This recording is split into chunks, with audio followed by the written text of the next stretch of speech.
Houston Area Emergency Alert System. Stay tuned for important information.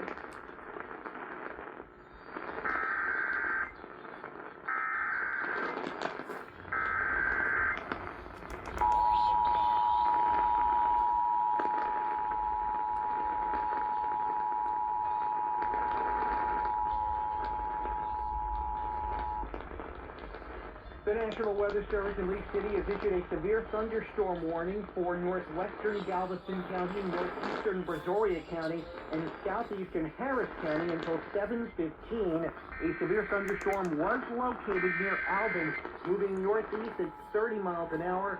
It's packing 60-mile-an-hour winds. This concludes activation of the Houston Area Emergency Alert System.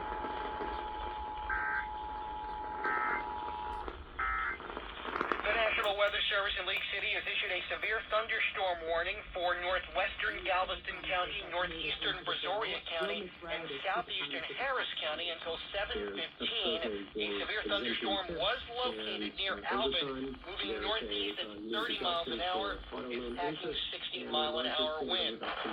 This concludes activation of the Houston Area Emergency Alert System. Now, on the other side of the accounting ledger, reducing taxes means reducing revenue.